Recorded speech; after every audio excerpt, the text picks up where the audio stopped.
condition now, is it considered chronic Lyme? Oh, absolutely. Can you tell us a little bit about why you started your Lyme-Newport support and where it's located? When I was first ill, I was a vegetable.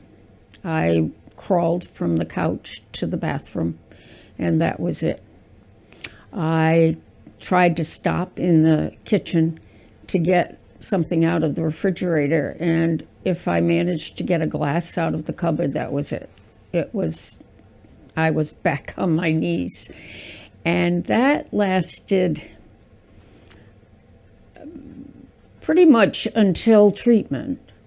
After about a year of treatment and getting very involved in these diseases, I realized how many people were suffering and hadn't gotten to a practitioner who could help.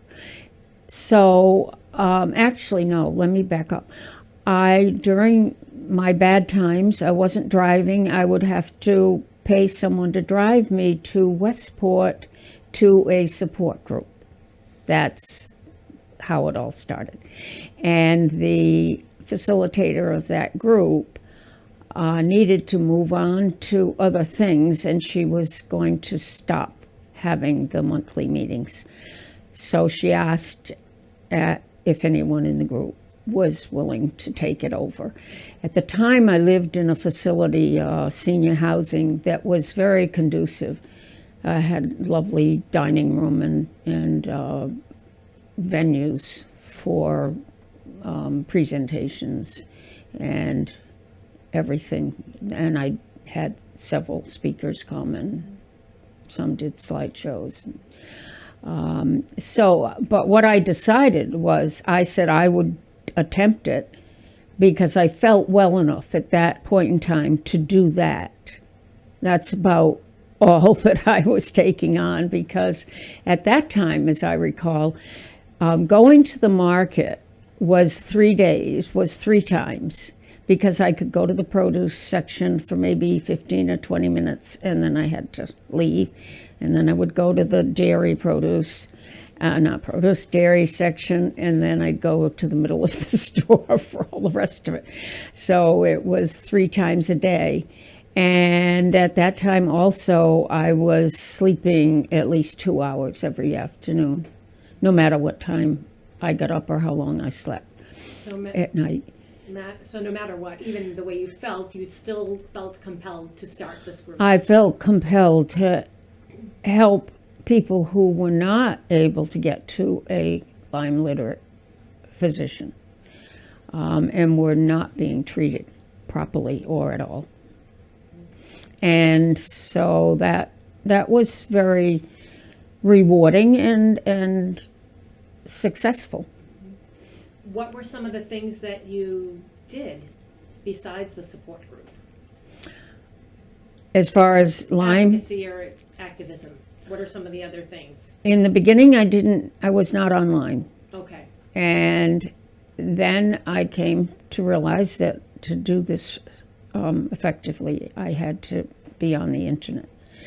And so I adopted that, much to my chagrin. And where I was living, I couldn't get service in my apartment, so I had to pack up everything that I was working with and go down to the library in order to use my internet. So that was part of an impetus to move out of there, which I did, and moved to where I am now.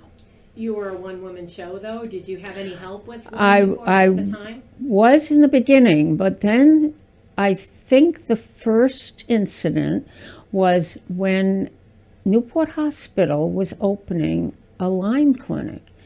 And I thought, oh, wonderful, I can just send people right there, because testing was still difficult to come by. I was working with IGenics on where I could send people for testing. And so I was excited about Newport Hospital right down the street was going to have a clinic.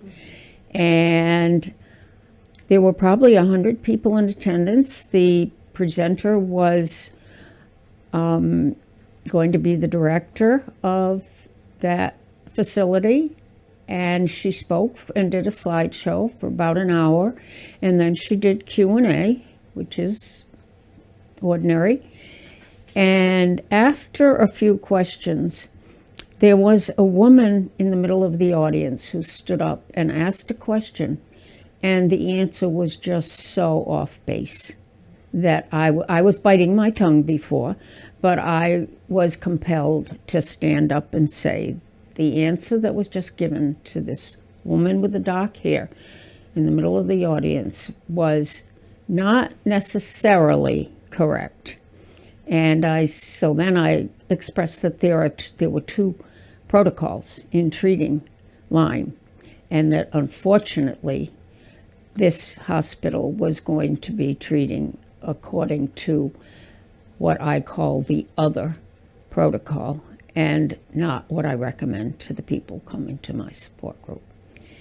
And after that, this woman with the dark hair ran up to me and said, "Oh, I have to talk to you." And that was the beginning of my relationship with your sister, Mary DeBarra. Mm-hmm. And she right then started helping me. And I think I was still at Harbor House then, but she started primarily helping me with the support group.